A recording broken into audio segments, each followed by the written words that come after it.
40 வயசு கிட்டத்தட்ட. அப்போஸ்தலர் 4:22 இருக்கு.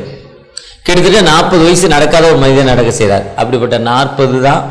அப்புறம் 40 நாட்கள் பாஸ்டிங் இருக்குன்னு சொல்லி 40 நாட்கள் ஃபிக்ஸ் பண்ணுறாங்க. 40 நாளில் ஃபிக்ஸ் பண்ணால் ஒவ்வொரு நாளும் ஒவ்வொரு வாரமும் வாரத்தின் முதல் நாள் மன மகிழ்ச்சியின் திருநாள், சபை கூடுதல். நிச்சயமாக சர்ச்சைக்கு போகணும்.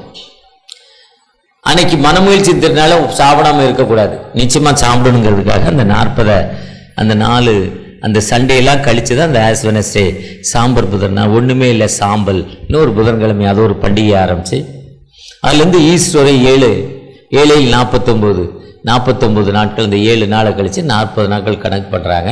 ஏன்னா 50ஆவது நாள் விடுதலையின் திருநாள். இதெல்லாம் பேஸ் பண்ணுறாங்க. லேவியராகமம் 23 அது விடுதலை நாள், அது விடுதலை. அந்த விடுதலை தான் பஸ்கா பண்டிகை. இதெல்லாம் கணக்குப்படி இந்த லெந்து நாட்கள் உருவாக்குறாங்க. இந்த லெந்து நாட்களில் நம்மை புத்தாக்கத்திற்குள், நம்மைக்குள் ஒரு மறுமையின் காலத்துக்குள் நம்ம அழைக்கப்படுகிறோம். நம்மை புதுமைப்படுத்துகிற ஒரு காலத்துக்குள், ஆண்டவருக்குள். அட்வென்ட் என்பது இயேசுவின் வருகையின் காலம். இயேசு எதற்கு வந்தார், ஏன் வந்தார், எப்படி வந்தார், வந்ததின் நோக்கம் என்ன, வந்த நோக்கம் நிறைவேறிச்சா, அதெல்லாம் திங்க் பண்ணுறதா அட்வென்ட். கிறிஸ்மஸ் காலங்கள் டிசம்பர் மாதம் முழுவதும், நவம்பருடைய கடைசி வாரத்திலேருந்து டிசம்பருடைய ஃபர்ஸ்ட் வீக் வரையும். அதுக்கப்புறம் பிரசன்ன திருநாள். ஆண்டவர் எப்படி நமக்கு பிரசனம் பண்ணார், மனுஷனாக வந்தார், நம்ம கூப்பிடுறப்ப வந்தார், தமது சாயலாக வந்தார், அவர் கேட்கறத கொடுத்தாரு. ஆண்டோடைய பிரசனம் ஜனவரி 1 சண்டேலேருந்து ஆஸ் வெனஸ்டேலேருந்து பிரசன்ன திருநாளாக கொண்டாடுறோம். மூன்றாவதாக இது அட்வென்ட் காலங்கள். அட்வென்ட் காலங்கள் நம்மை புதுமைப்படுத்துகிற ஒரு காலங்கள், நம்மை ஆண்டவரோடு நம்ம இணைத்துக் கொள்கிற காலங்கள். இந்த இணைத்துக் கொள்கிற காலங்களில் ஆண்டவர் இன்று நம்ம சொல்லுதுன்னா, call to the shadow to other burden, அடுத்தவங்களுடைய துக்கங்களை ஏற்றுக்கொள்ளுதல். கிறிஸ்தவமே அடுத்தவங்களுடைய பாரங்களை நம்ம என்ன பண்ணணும், ஏற்றுக்கொள்ள வேண்டும். பிறர் பாரங்களை பகிர்ந்து கொள்ள அழைப்பு. அடுத்தவங்க பாறை என்னவோ அதை என்ன பண்ணணும், நம்ம பகிர்ந்து கொள்ளணும். அடுத்தவங்க பாறை என்னது, இயேசு கிறிஸ்து நடந்து வர்றாரு, நிறைய பேருக்கு உணவு இல்லை, திரளான ஜனங்கள், மனதுருகிறார். மனதுருகி என்ன செய்யறதுன்னு பார்க்குறாரு. பிலிப்பை கூப்பிடுறாரு, அந்திரேயா கூப்பிடுறாரு. பிலிப்பையோ போக முடியாதுங்கிறாரு. அந்திரேயா சொல்றாரு, அங்கே ஒரு பையன் 5 அப்பம் 2 மீன் தான் இருக்கு, வேற ஒண்ணுமே இல்லை, ஒரு ஆளுக்கு தான் சரியா இருக்கும், ஒருவேளை மத்தியானம் சாப்பாடு வரல, ராத்திரி சாப்பாடு 5 அப்பம் 2 மீன் அதுதான் இருக்குன்னு சொல்றாரு. அப்ப இயேசு என்ன பண்றாரு, கூப்பிட்டு அங்க இருக்க திரளான ஜனங்களை பார்த்து பகிர்ந்து அவங்க கஷ்டங்களை பார்க்கிறார், முகத்தை பார்க்கிறாரு.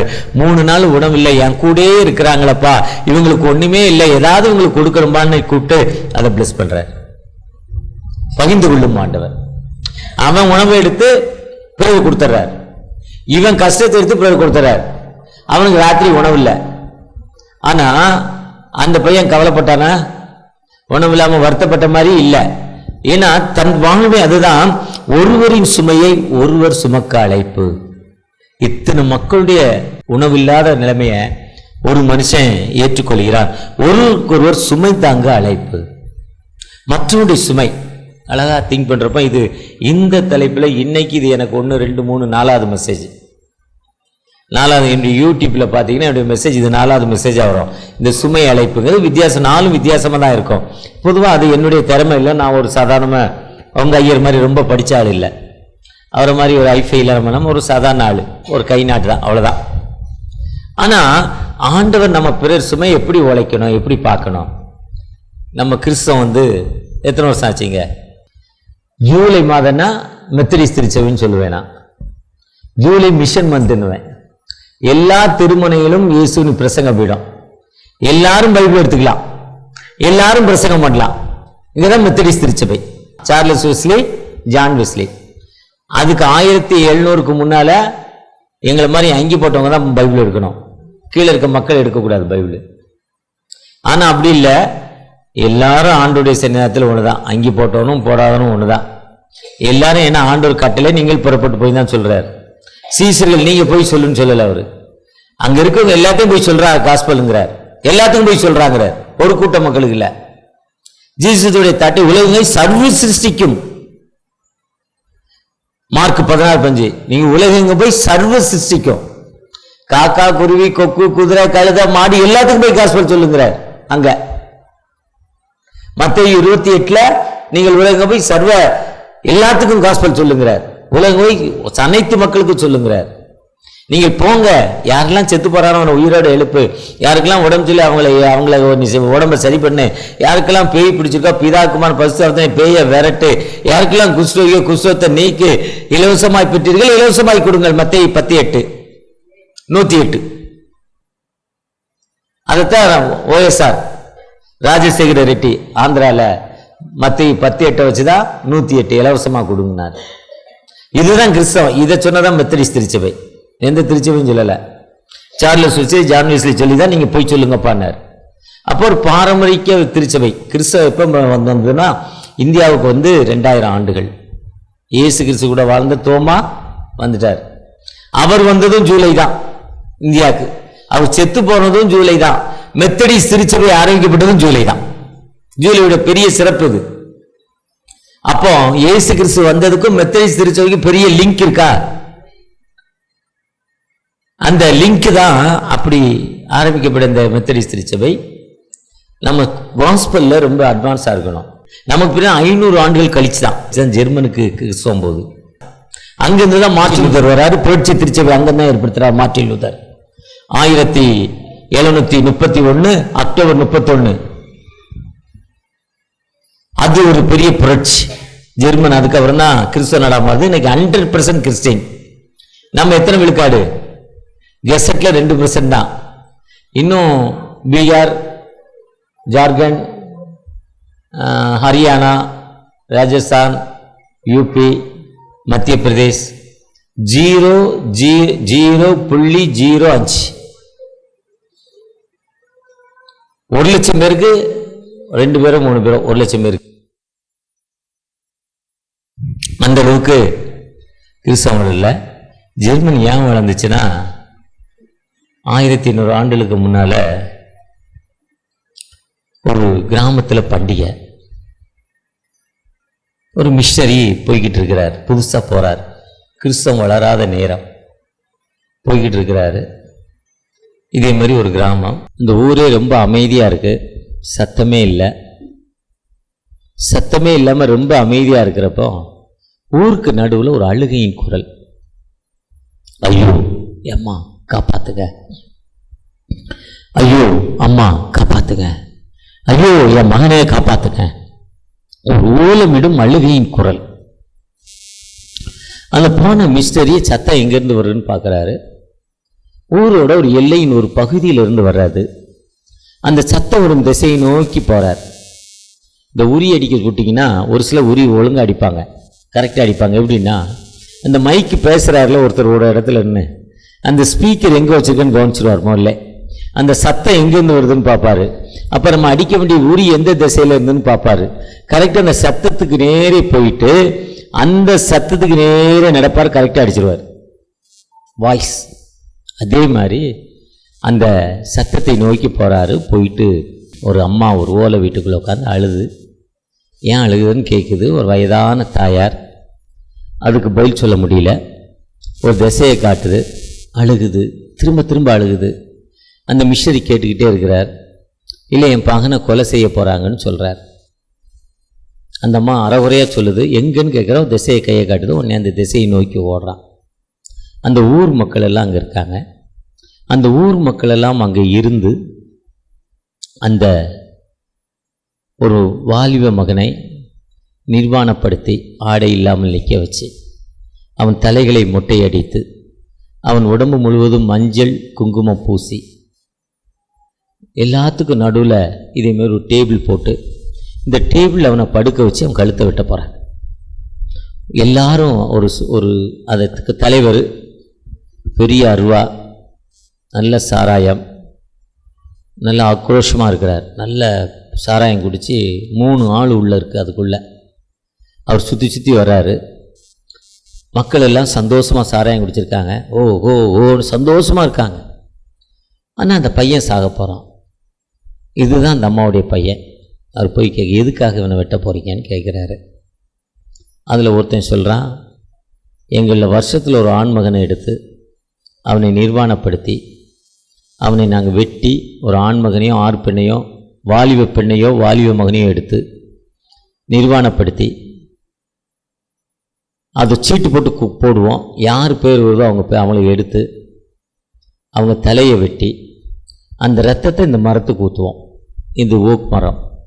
இந்த இரத்தத்தை அந்த மரத்துக்கு ஊற்றுறதால அந்த மரம் மட்டும் இல்லை, எங்களுடைய பகுதி வியாதி இருக்காது, நல்ல மழை பெய்யும், நல்ல விளையும், எங்கள் கிராமம் நல்லா இருக்கும். அதனால் ஒரு வாலிப மகனையோ வாலிப மகனையோ கொல்வது வழக்கம். அது எங்களுடைய கலாச்சாரம், பண்டிகை. அதை நாங்கள் பெரிய பிரதிஷ்டையாக கொண்டாடி கொண்டிருக்கிறோம். நீ யார் ஓடுறாங்கிறாங்க. அவன் சொல்கிறான், இல்லைப்பா, உனக்கா ஒருத்தர் ரத்தம் செஞ்சிட்டாரு, அவர் இருக்கார், இந்த ரத்தம் வேலை செய்யாது, இவனை விட்டுருங்கிறான். கேட்கல.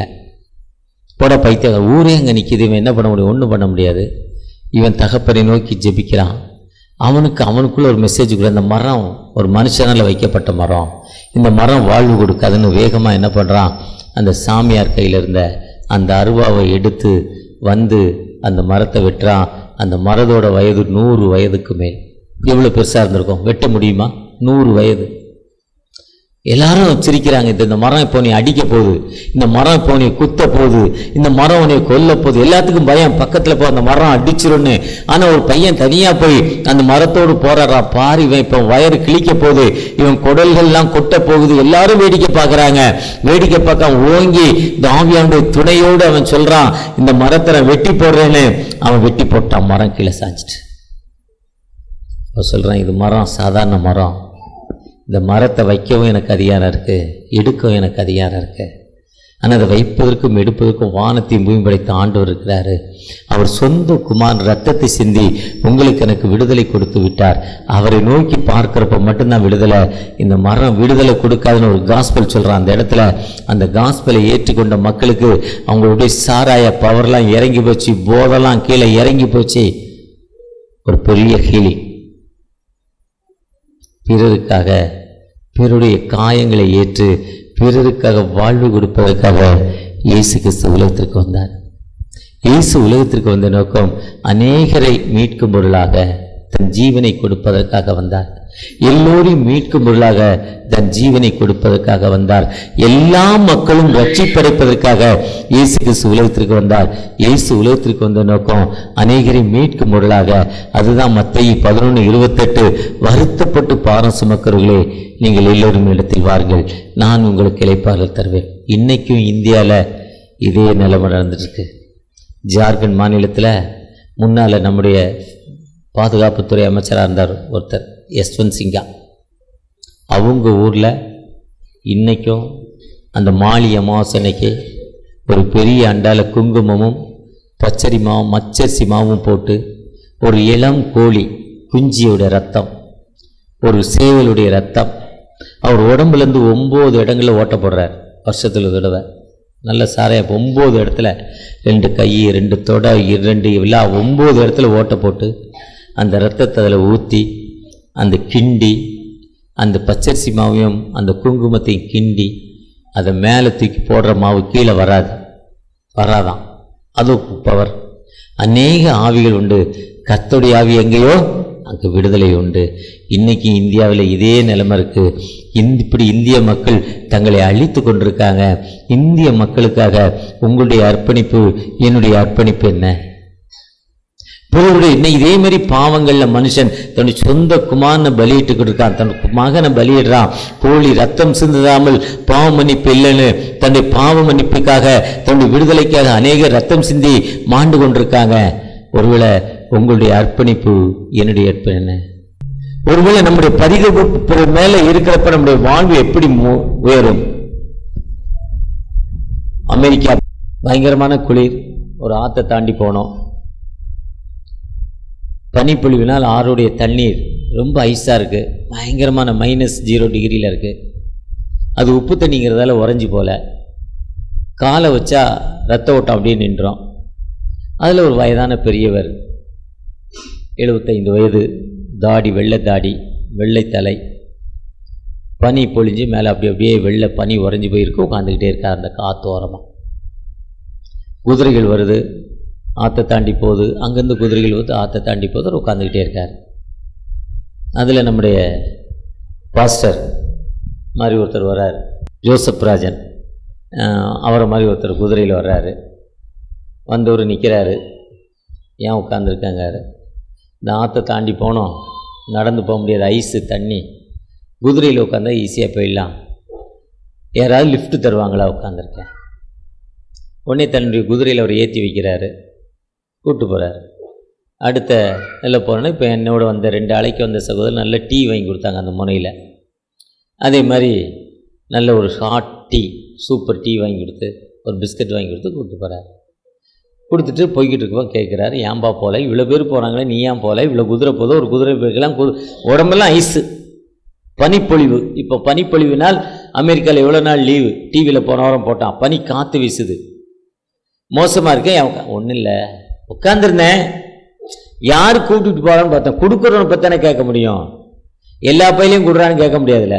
அவன் முகம் தெரியும், அகத்தின் அழகு முகத்தில் தெரியும், எவன் கொடுப்பானோ அவனை தான் கேட்க முடியும்.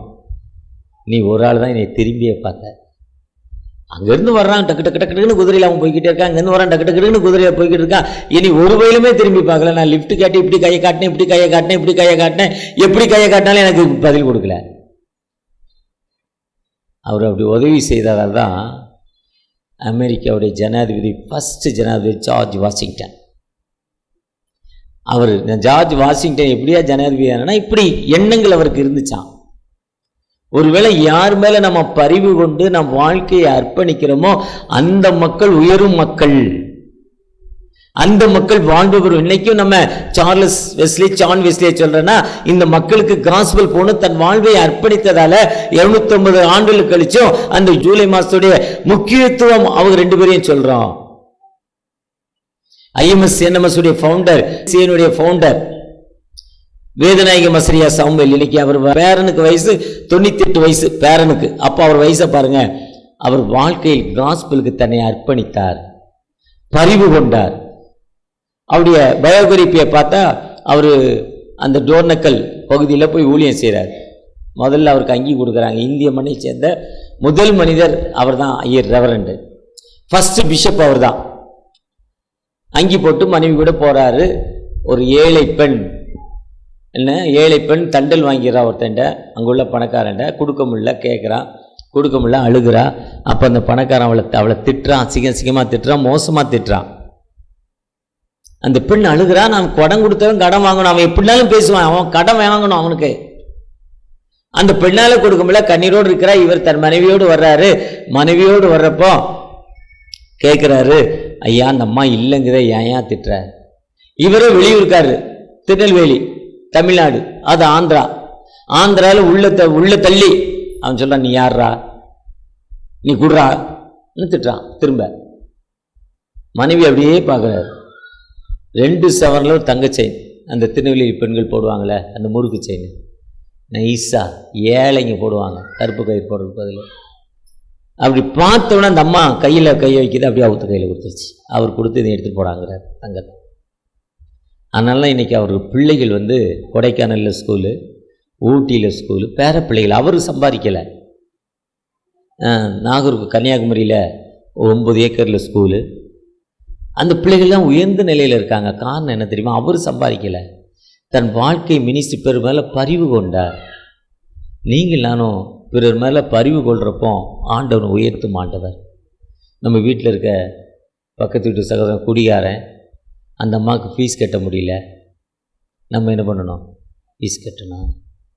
நம்ம பழைய ட்ரெஸ், நல்ல ட்ரெஸ்ஸை எடுத்து கொடுக்கணும். நம்ம சகோதரன் சர்ச்செத்து போனால் அவள் மனைவி துக்கத்தில் இருக்கா, அவளுக்கு ஆறுதல் சொல்ல வேண்டும், உதவி செய்ய வேண்டும். அம்மாவுக்கு 10, நான் 3 அண்ணன் தம்பி, 3 மாதம் அம்மாவுக்கு நான் 1 மாதம், நீ 1 மாதம், நீ 1 மாதம் சொல்லக்கூடாது. பெத்த அம்மாவுக்கு என்ன பண்ணணும்? போன்னு சொல்லக்கூடாது. ஒரு மதத்தில் இப்படி துணியை கட்டிட்டு உள்ளே வந்தால் எவ்வளோ நாளும் வீட்டுக்குள்ளே இருக்கலாம், சோறு போடணும். அதுக்குன்னு ஸ்பெஷல் ரூம் வச்சுருக்காங்க பௌத்த மதத்தில். ஆனால் பெத்த அம்மாவுக்கு கரெக்டாக என்ன பண்ணுறோம்? பேக் பண்ணிடுறோம். இது பரிவு இல்லை. அந்த பரிவு, இதுதான் கிறிஸ்தவம், இதுதான் மனமாற்றத்திற்காலம். இப்படி நீங்கள் செஞ்சு பாருங்கள். ஆண்டவர் உங்களை உயர்த்தும் ஆண்டவர். ஒரு விசை கூட கண்களை மூடி, தகப்பனை எங்களோடு பேசியிருக்கீங்க, நன்றிப்பா. ஒரு விசை கூட எங்களை ப்ளஸ் பண்ணுங்க.